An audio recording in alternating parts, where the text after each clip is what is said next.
Hello, America. Welcome to the Glenn Beck program. I'm just looking down at MSNBC right now, as we all do. We look down at them, and the Chiron, the thing on the bottom of the screen says Trump offers few new details, vague timeline for the. Yeah, you know what happened last night? He was talking to the regular person. He was talking to the average person. He was not talking to news people. He wasn't talking to people like you and me that listen to this all the time and we're tracking it. Last night was, if you were tracking this, you were expecting something new to come out. No, he was making the case to the American people. That's what was happening. He was talking to the average person that, actually has a life and lives their life. He's not talking to people like us. But there were some things that I wish he would have said, and so I'm going to say them. Because there are some things that I really want to say to Europe and NATO that I've wanted to say for a very, very long time, and I think they should be said. And I hope it goes very, very viral, not necessarily here in America, but over in Europe, because it needs to be said and heard. We do that in 60 seconds. First, let me tell you about Rush. The right time to decide you really need a good lawyer is not when you're being led up the gallows. Up the stairs of the gallows, you're like, wait, can I get a better lawyer? No. If you have tax problems, do not walk up those stairs. Don't. Get Rush tax attorneys. Get somebody who does this for a living, somebody who knows it, does this all they do. Rush works when you have problems with income tax. The earlier you get on it, the better, but even if you're late, if you've had something piling up, they will provide first a free IRS transcript investigation that is usually other services will charge you about $500, and they won't even confirm that they're going to help you. Don't do that. They'll give this to you for free up front, and they'll only take their case if they can tell you, we can help you. And they'll save you a lot of money and frustration. Please call 877-554-RUSH, 877-554-7874. Don't deal with the IRS on your own. RushTaxResolution.com. All right, so let me just start with basic. What is NATO? What is NATO? Well, there was a time right after the guns fell silent in 1945, and we realized the Atlantic Ocean didn't divide us. It actually binds us, and we had a common enemy. We had fascism and we had communism. And out of the ashes of World War II came this North Atlantic Treaty Organization, NATO. Wasn't just a military pact, but a promise that we would stand together against tyranny if anybody tried to overrun the West and try to kill Western civilization. Again, we would do that. And because we're like this, we decided we would help repair Europe because you had nothing. It was over for Europe. And so, yes, we're imperfect. Sometimes we're loud. Sometimes we're often unrefined. But we had a big wallet, and we opened our wallet. We opened our hearts. We opened our factories. And we rebuilt Europe, okay? And we were proud to do it. But then something happened along the way. A couple of things. One, you just expected us to keep doing it. And then two, you decided that you were going to be an empire builder. 1956, this is when our special alliance really started to fall apart. It was the Suez Canal crisis. The Suez crisis, as it's called. Britain and France, alongside with Israel, moved on Egypt.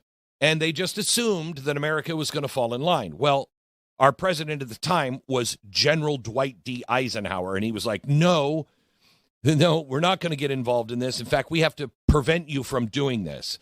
And he didn't do it to weaken Europe. He tried to do it to save Europe. The world was watching. The Cold War was tightening. And the West couldn't look like it was an empire clinging to its past. And that is the moment that the relationship changed. And it should have become a partnership of equals, but it didn't. It just got worse and worse and worse for us. So, Europe, let's discuss this special relationship that you're so worried about now. And I want you to know, I'm just one American. I'm speaking for myself. And I actually like Europe, or at least what it was, not what you are becoming. And quite honestly, you might feel the same way about us, and that's fine. but let me at least help you understand where many Americans are coming from. Back in the 1980s, we continued to pay for your entire defense.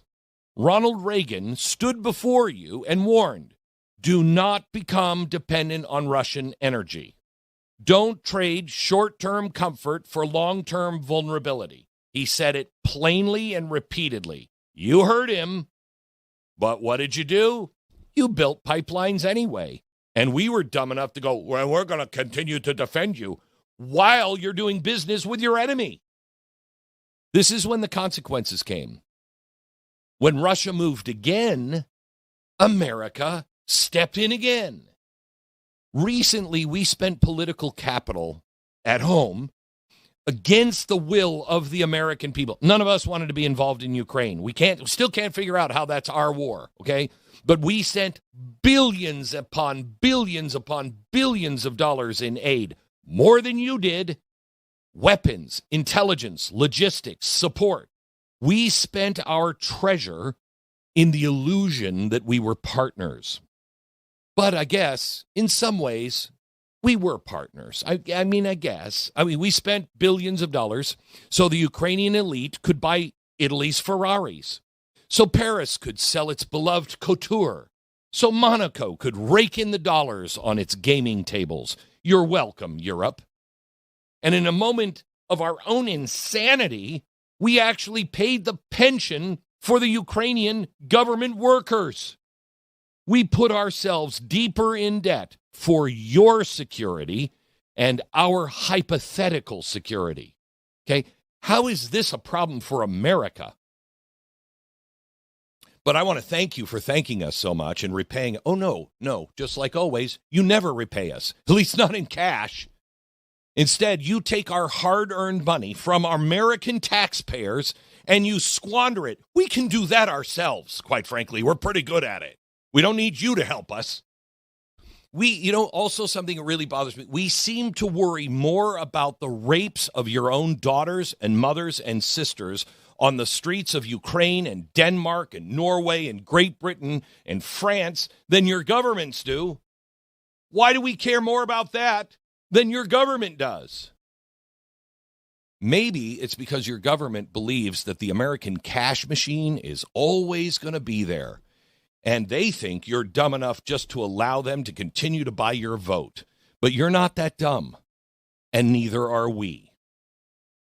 We wonder why they should care about who's raping your citizens when it seems, at least, they're so busy raping the American people.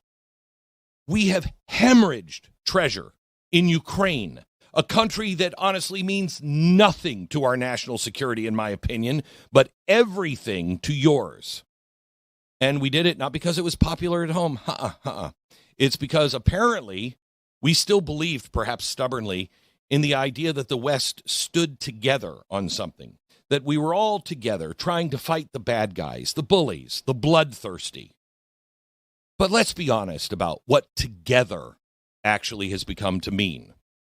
America spends, you hesitate. America deploys, you debate. America warns, you delay, or just walk right through it. And then when the American people hire somebody, Donald Trump, who will actually say what you're all thinking in your own countries and point to the problems and then try to solve them in our country, the criticism comes back from your leaders that America is rude. Yep, we are. Sorry, we don't have tea in the afternoon. America is brash. Yep, that's what got us over here and made us cross the mountains. Now it's America is somehow the problem. No, not going to stand for that. We're not the problem. The problem is this: a partnership where one side carries the weight indefinitely. That's not a partnership. It's a very special alliance, but one we shouldn't be in.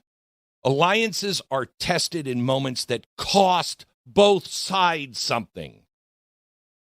And recently, when the stakes were not theoretical, when the stakes were immediate, you couldn't even grant the United States your special alliance, something that would have cost you nothing. when the moment comes that requires a smidge of clarity and courage, you couldn't even agree to open your own airspace to the very ally that has carried your burden for decades. We didn't ask you for troops. We didn't ask you for treasure. We asked if our planes could borrow your sky for a few minutes. Sky that would have allowed us to strike the future capability of nuclear-tipped missiles that have pointed north instead of elsewhere, would have reached your cities, your capital, your people. And your leaders have the balls to say, that threat wasn't real. Really? Really?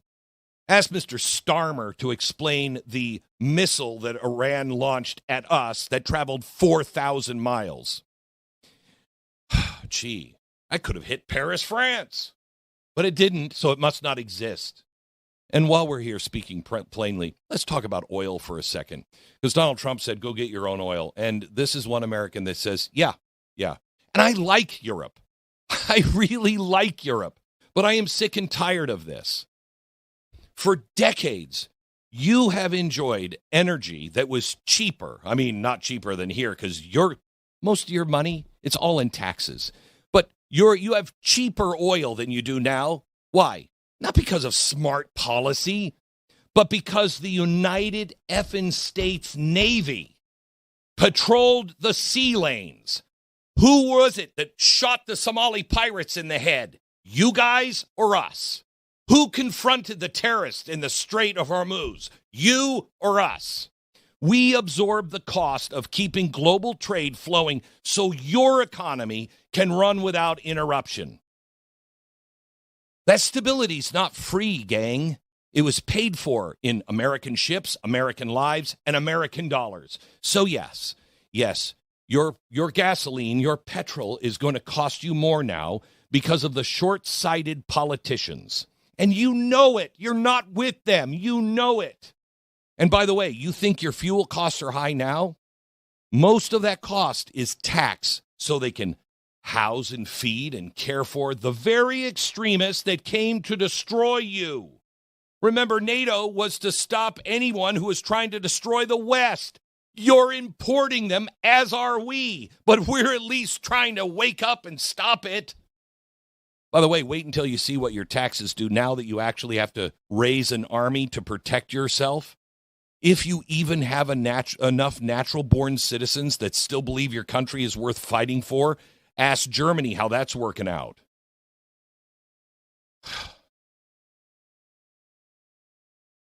We're cousins. It doesn't have to be this way. But your politicians chose to slap your partner across the face while still expecting us to guard your front door, your back door, and all your windows. And we understand why. You and I both know. Many of your cities are now dealing with something your leaders are unwilling to name because they're chicken. This is an ideology that doesn't believe in the West, doesn't believe in your values, doesn't believe in your civilization. It doesn't believe it should even endure or be there at all. It's the same ideology that we are now confronting directly, openly in Iran. And your leaders hesitate not because they don't see it, but because they fear what it means to admit it. But you know what? Denial doesn't neutralize the danger. It invites it. So Europe, here's where at least this American stands. We are not walking away from the world. We like you. We want to have a relationship with you. But we are so done pretending that an alliance is healthy when it's all one-sided, where we're always paying the bill. We're done pretending that friendship requires silence. Real friendship, real relationship says, you got a problem, dude. You got to solve this. We're trying to help you. And we are done pretending that reality can be negotiated. This American says it's time for America because we're in a bad situation too. We need to defend our interests. We will confront threats as we see them, and we will write our future deliberately, defiantly, maybe a little roughly at times. but with the belief that tomorrow is not to be feared. It's something to build. And honestly, truly, I pray that you will get politicians that will stand with us in that work. But understand this. If you continue to refuse to look into the mirror, if you refuse to name what's happening within your own borders, if you continue to depend on others while resenting them for it, the story we once wrote together, page by page, sacrifice by sacrifice, it's not going to end in triumph for you. It will have you ending as a cautionary tale. But make no mistake, while you're forced to put your pen down, America will keep writing. More in a minute. Your home is your sanctuary, the place you come back to at the end of the day, where your family is supposed to be safe, where everything outside stays outside, and where you can finally let your guard down. But the hard truth is there are people out there who don't respect that.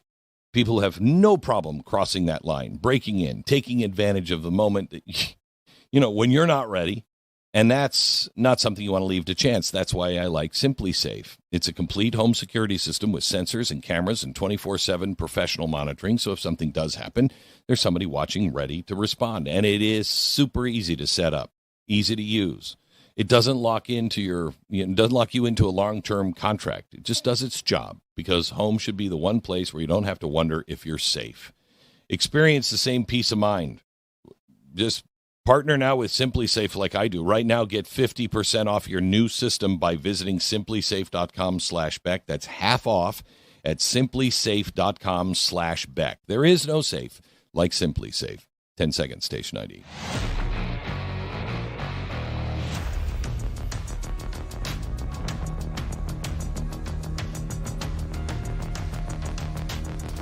Sorry, that might have been a little harsh for the European ears. I loved it, but I could just hear Macron saying, "Oh, this is not a NATO mission.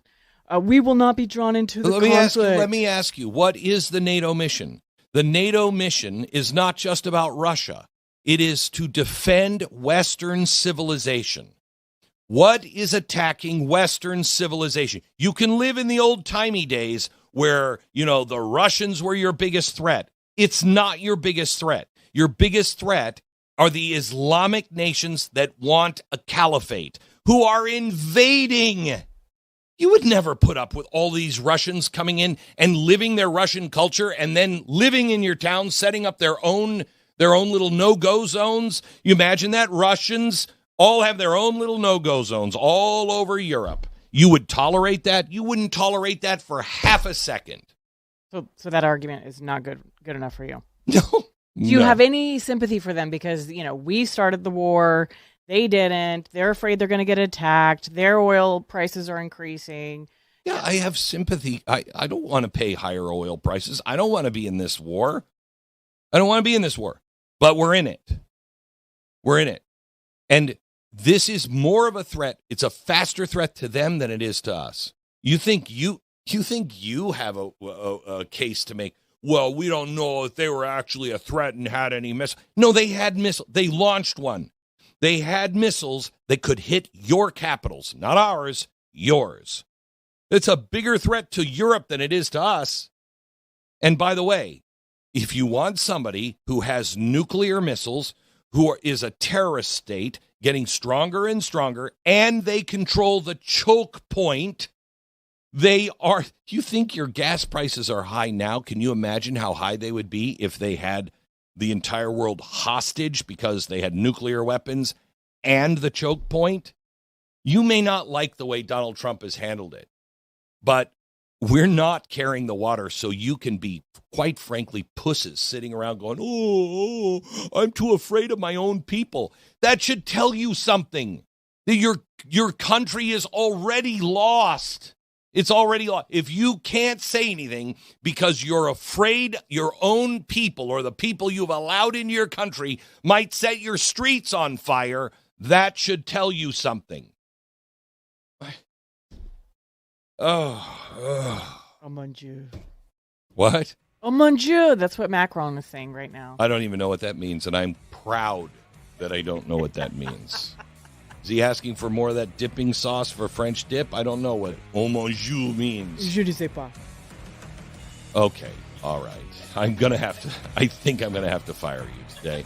You know too much French. Okay, back in just a second with so much more, including Chip Roy is joining us to talk about birthright citizenship and all the other crazy-ass stuff that's happening in Washington.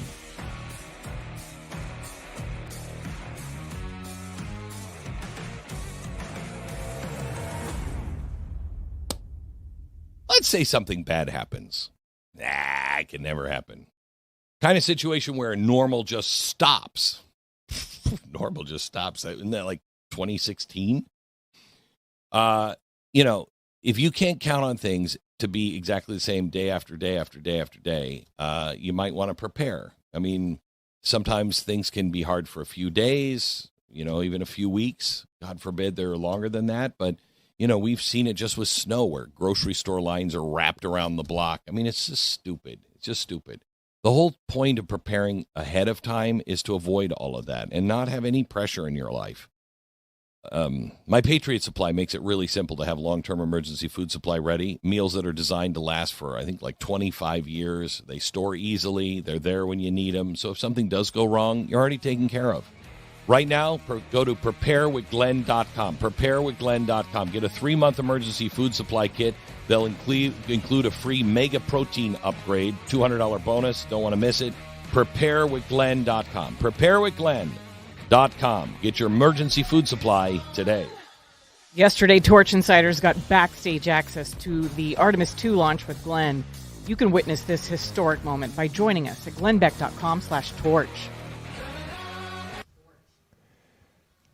Welcome back, Insiders. Welcome back to the Torch Insider Show. I had a ton of stuff planned for this segment specifically, but Glenn derailed it with talking about Europe, and it really pissed me off. So I'm going to go there right after a quick little... yeah. Piss you off. It was supposed to make you feel better. No, it really pisses me off. So I like going to Europe. We are cousins. But being harsh on European ears, their biggest threat is themselves. Like from a geopolitical analyst perspective, watching them be so high and mighty, they're so enlightened, they're moral. With open borders, it's the moral case. Green because we just love each other. Shut up. You are the most violent people in the world, in the most violent location in the world because you hate each other. You can't live with one another. You hate each other. Then we have to come in and save you every time. It drives me crazy. There is no animosity. There is no animosity between France and Italy and Germany. Oh, no. They just love each other. None. They just sing songs, folk songs, and dance together. One of the biggest things is the reason why so many Americans are like, we've got to stay in NATO is because we don't, still after all these years, we still don't want Germany to have a big army. 100%. 100%. We were in NATO. I was just to keep an eye on them and say, children, please. Stop throwing rocks at one another. Yeah, I know. Good I know. Gosh. We're the bad ones. Yeah, we didn't come up with a little black uniform. Gosh, they make me so mad with their stupid accents, their stupid clothes, and everything else. Yes, it makes me mad. Now, with all of that said, I actually love Europe. I love the people. I just don't like their governments. I don't. Yes. Their government. And I think the people are waking up to that. Yeah. I think the people know. Yeah. It's true. There's a huge difference between people and governments, straight up. But the European governments will never, ever, ever. The 2 world wars, and they started in your backyard. Come on, guys. We're tired of running to your safety. It should stop. We're absolutely just going to stop doing it. Just done with it. And by the way, I know it's more of Asia than Europe, but I still kind of put Russia in that category as Europe, Oh, we stopped fascism, but right next door were the Russians who were doing something just as bad. And by the way, we weren't the ones that came up with Marxism. Again, Germans. Mm-hmm. Germans. But the Fabians, that's a Columbia University thing, Fabians, though, right? Yeah, the thing. I want to thank England for all of the progressive nonsense and death. Gosh, I'm just I want to thank and the Academy would like to recognize George Bernard Shaw for the death camps. Right. Yeah, blame it on us, gang. Blame it on us. It's so bad.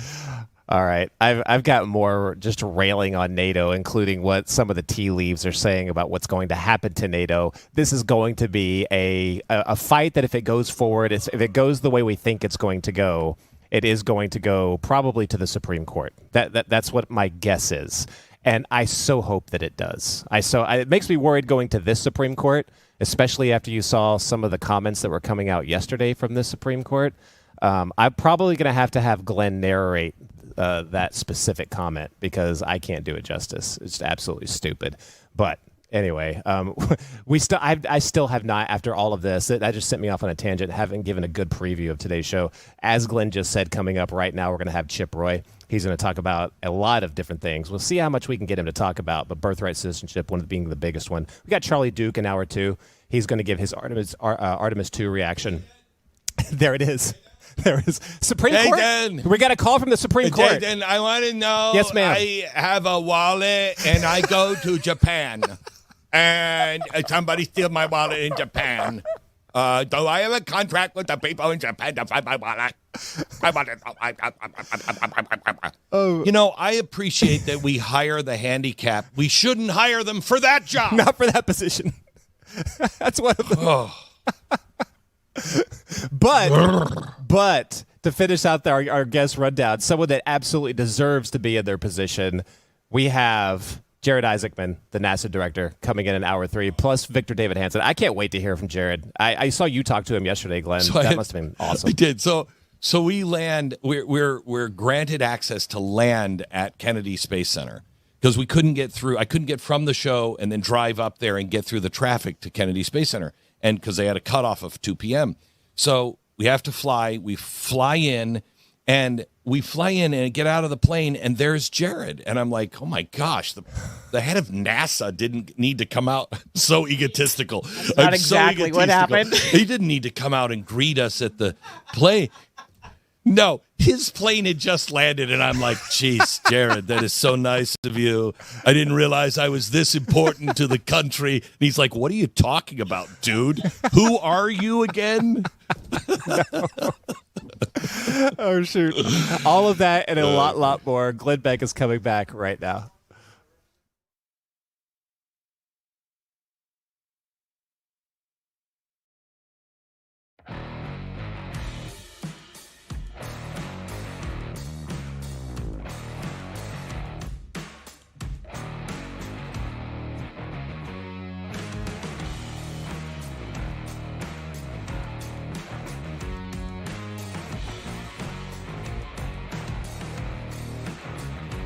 Hello. I have a question for you today.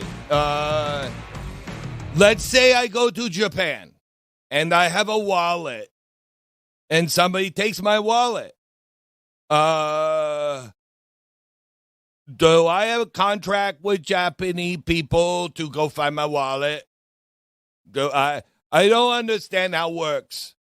You know, I have to tell you, in watching the Supreme Court yesterday and some of their brilliant arguments, I appreciate, as a humanitarian, I appreciate that we hire the handicapped. I just don't think we should hire them for that job.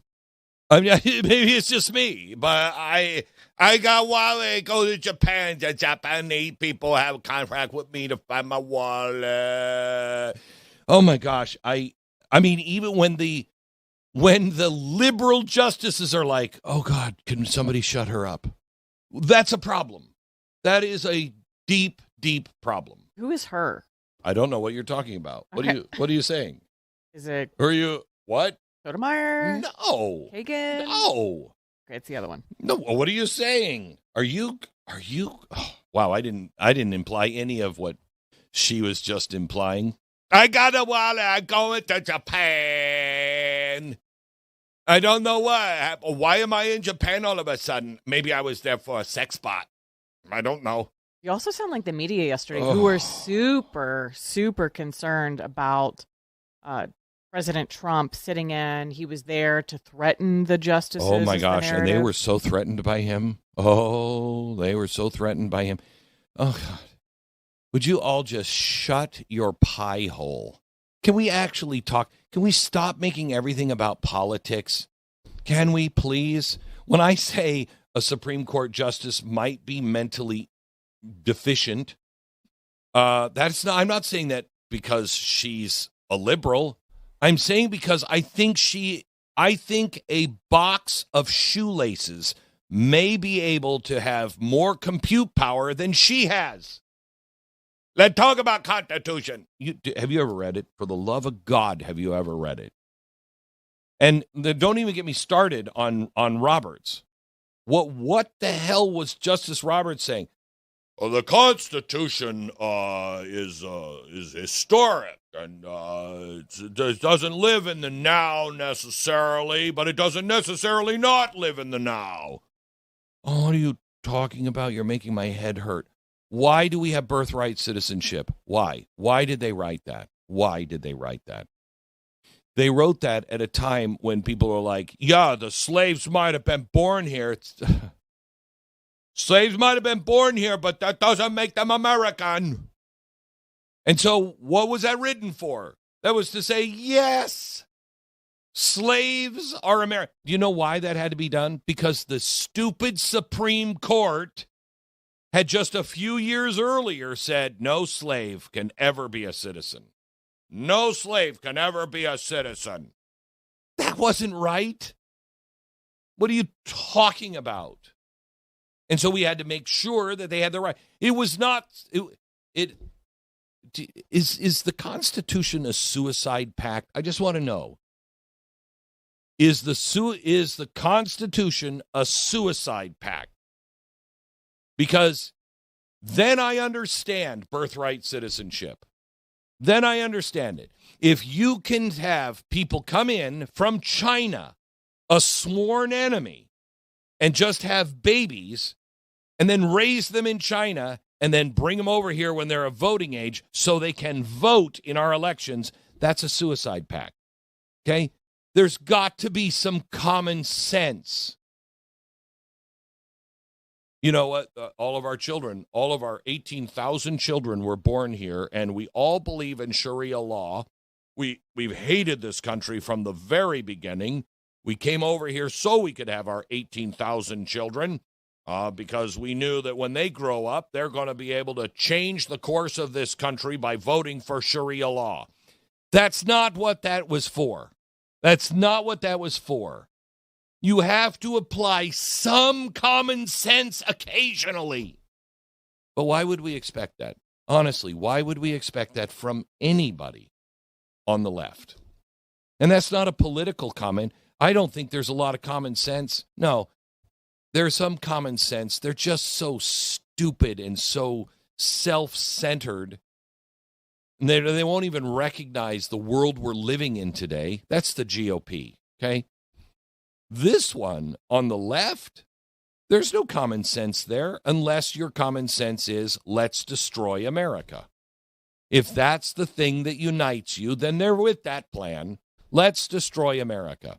And then that's the leadership. And then they've taken control of our educational system and our media to take the average person and just put him to sleep. Absolutely put him to sleep. So you'll actually sit there at home and you'll listen to somebody say, and I went to Japan and I got wallet. You listen to that and go, you know what? She makes a good point. No, she doesn't. No, she doesn't. If that was somebody on our side, would you accept that as a good, valid point? No, you wouldn't. And you know what? If they were on my side and they were like, and I got wallet, I would be saying, this person is a moron. How can you be so blind to what is going? Am I alone in this? Jason, Ricky, am I No. alone in this here? No, and actually, the Daily Wire has an op-ed today that says that Ketanji Brown Jackson needs to be impeached. She should be. How does that process work, and has it ever happened? I'm out of my depth. I do not know. But I could go on the air and say, but if I had a wallet, I would know all of the answers. I don't know. I'd have to look that up. There have been many Supreme Court justices that should have been impeached just based on, for instance, a slave can never be a U.S. citizen. I can't remember the case, and it's such a very important one. Everybody else knows the case that came from. It was a Dred Scott. Okay, that for the love of Pete, that was an abomination back then. It's an abomination today, and we all know it. And in the dead of night, I can wake up anybody if I could get them and wake them out of their political sleep, to where everybody just kind of is walking in this sleep, and then it's like, wait, what side is my side on? What side my team for this time? Okay, my team's for that, then I'm for that too. If I could just wake people up in the middle of the night out of that political sleep and say, hey, should people coming from hostile countries be able to just have babies, have tourism, to where they have babies over here in America, then raise them in their hostile nation, and then when they're 20, send them over here to vote? Everybody would say, no, that doesn't make any sense at all. No sense at all. But that's what we're doing. And I'm sorry, but that doesn't fly with me. Is Chip Roy going to be on today, or is he? Did we keep miss our being window? told he's 1 minute out. He's 1 minute Well, I've got out. 2 minutes left for him now. So if he's not here in 1 minute, he's going to miss, because as riveting as 1 minute would be with Chip, because it always is, we're going to have to pass on this because we are out of minutes for him. I don't know. Jason, how is this going to end with the Supreme Court? It did not look good for the side of sanity. Nah, it doesn't look good. And I did a really quick search to see if you can impeach a sitting Supreme Court justice. You can.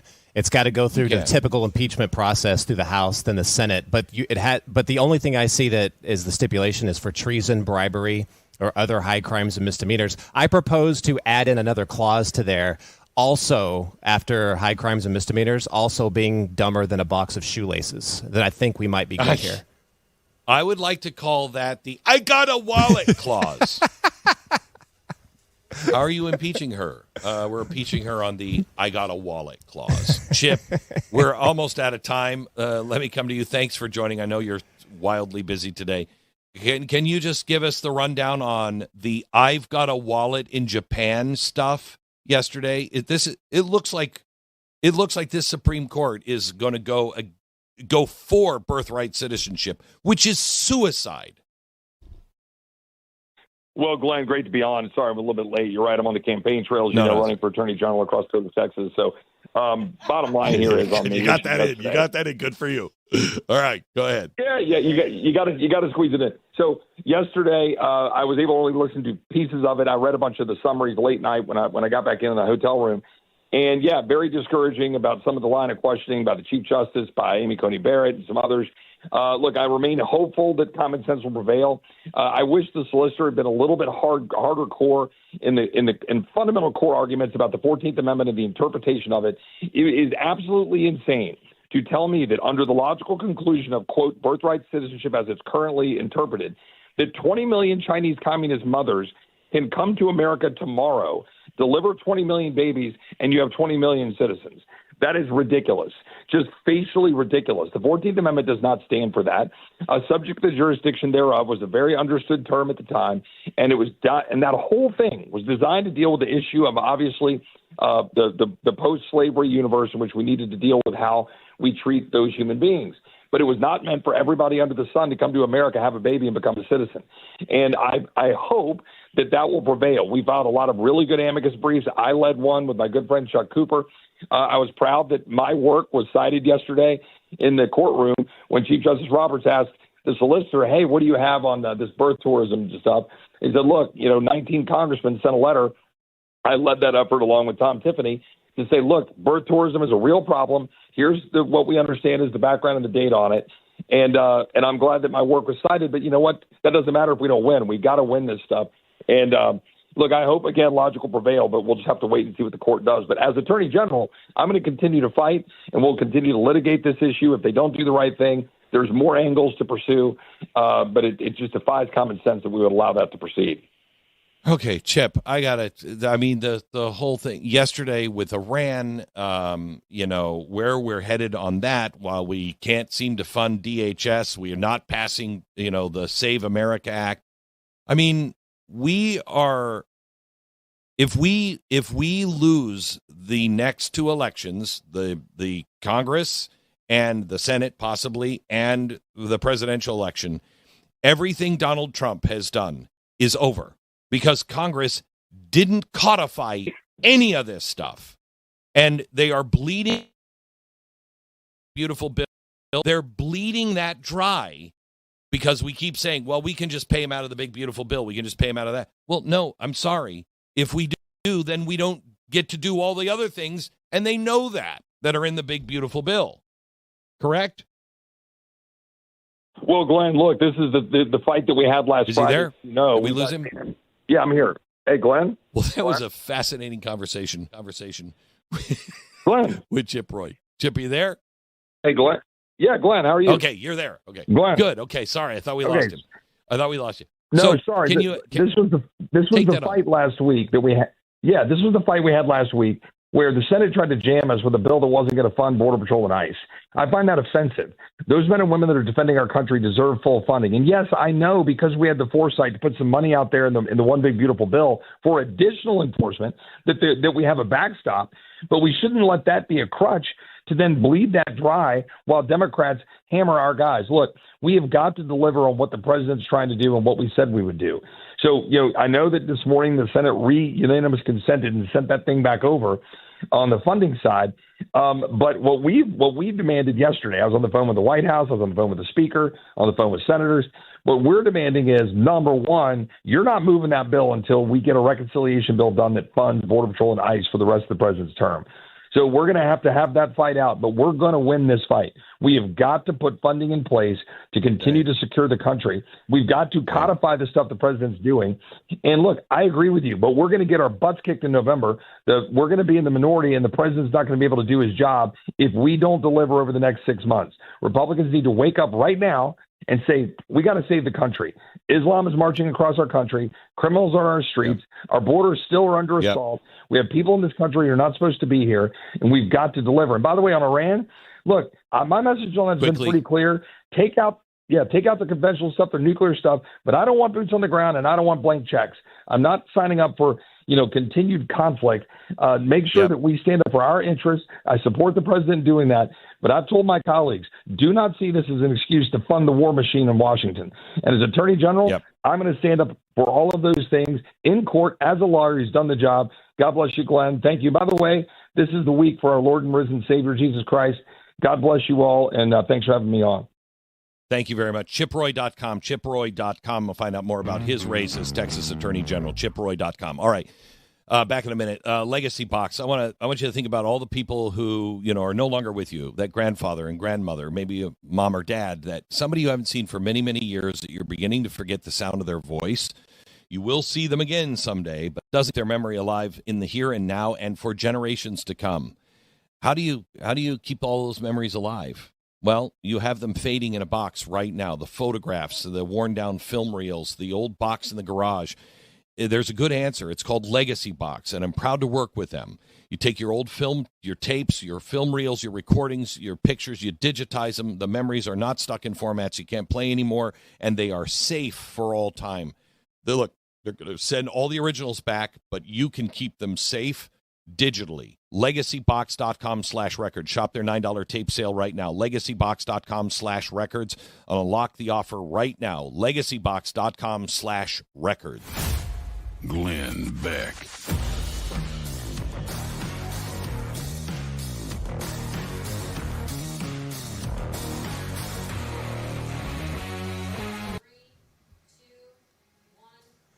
Welcome back to the Torch Insider Show. I'm very tempted to have producer Matt do another poll here because I'm just curious. What would be most important for you? The SAVE Act, getting it passed right now, funding, DHS, including Border Patrol, TSA, all that, or the I've got a wallet clause?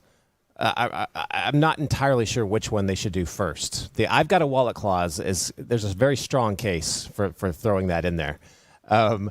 I'm going to use this segment because we only have a few minutes here before the top of the hour, but I want to get to your comments. Let's just do that right now. Shelby said, have you guys done a George AI on Birthright Citizenship? Shelby, I did that yesterday for today. Birthright Citizenship, George AI. I did not think that I was going to get anything back on it because that is, 1866-ish, something like that, after the founders. But I did get something back, which was interesting. I have an explanation for how I got something back on that, and I'm going to play a little bit for you, but I need some time to go into that if you want to hear nerd stuff on how George AI works. But we'll do that at the top of the hour.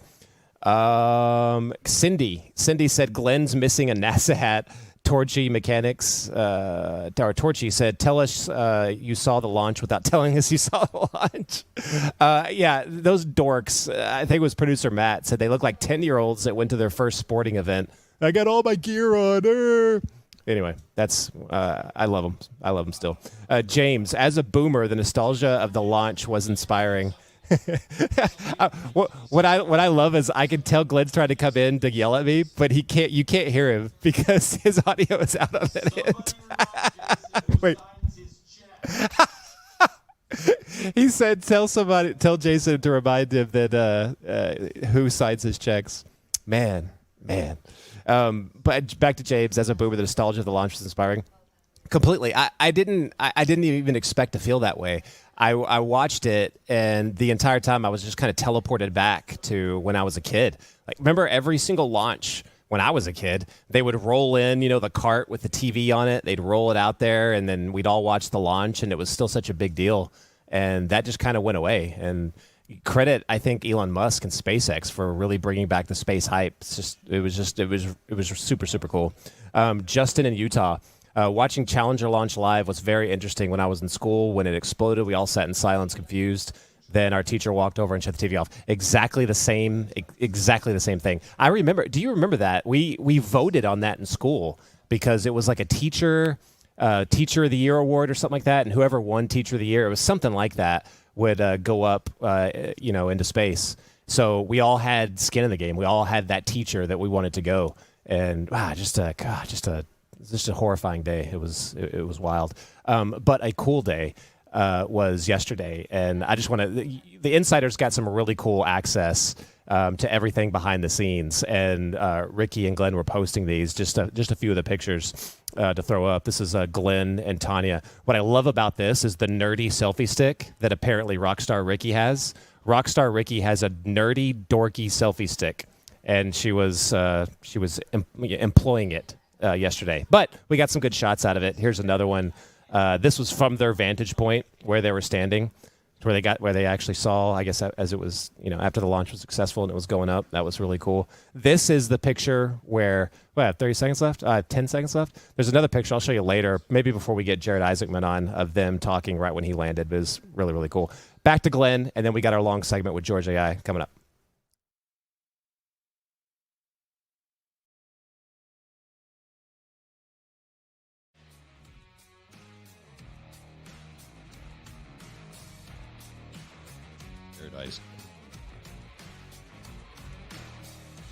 So, I was 8 when Charlie Duke, the astronaut, walked on the moon, and I remember watching him in class walk on the moon in early color and black and white images from the moon.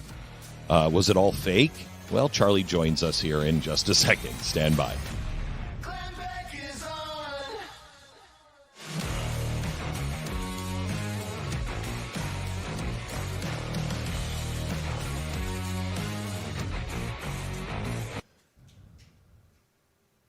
Welcome back, Glenn Beck Insiders. Welcome back to the Torch Insider Show. I just want to show you this last photo of some of their inside coverage yesterday. It was pretty cool. This is right when Glenn was talking about when he stepped off the plane or helicopter, however he got there, when he got a very specific, just for him, visit from the NASA director. But we won't say anything. That's just how it was. I think I saw some comms on that, very secret communications. That, yeah, he was just for Glenn. He was going to meet him up there and see him. Anyway, very, very cool day.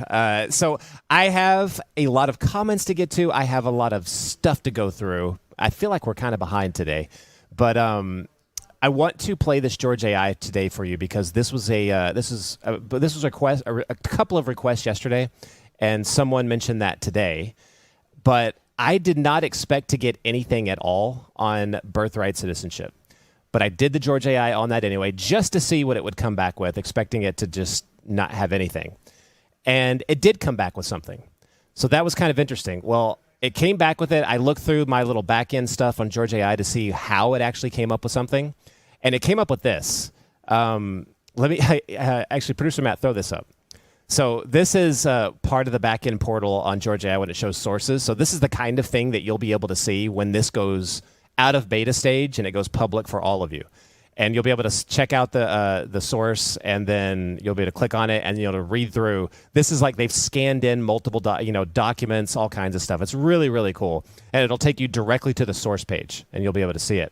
Well, it's scanned in this document, and it's a series on something called like the American Statesman or something like that. And it goes all the way back to the 1700s, where it's, obviously profiling the founders and a bunch of other, the things that they said and all that. Well, for some reason, the entire series got in. And the entire series goes all the way up into like the late 1800s or something like that. And very specifically, part of this guy, John Sherman, a profile on him. So all of this is a long-winded response to say, this should not have been in there. Just straight up. I don't know can we bring Glenn in, or is that still down? No, we can't. No, we can't, but do you want me to relay something? Yeah, just that this is a deep violation of the parameters. I don't know how this would play I could give you 10 different reasons why that should not be in George AI. Okay. This is why we're beta testing this. I don't know how that would go in. So what you didn't hear was Glenn telling me that this was a deep violation. And he said there's multiple reasons why things like this should not be in George AI. A lot of different ways where it can screw things up. So he's looking into this, and they're going to be taking a lot of this stuff out. But this is the reason why, per what Glenn just said, why it's in the beta phase. So we still have like some things to tighten down, take out, and zero in on. But this is one of the reasons why we're still testing this out. But I'm still going to play it for you because it had an opinion on birthright citizenship and the 14th Amendment. And the way it got this was through this book from the Elder Statesman series, which specifically talks about this guy's role in the 14th Amendment and birthright citizenship. So it was a wild anomaly, but it was still a crazy cool conversation because of it. So I'm going to play you a little bit of this, and it will be available after. This is probably the only one that will be like this that will be available, but it still adds to your repertoire of knowledge. And so this is kind of from the perspective of, and George I even says, well, we weren't around then, but due to this this reference,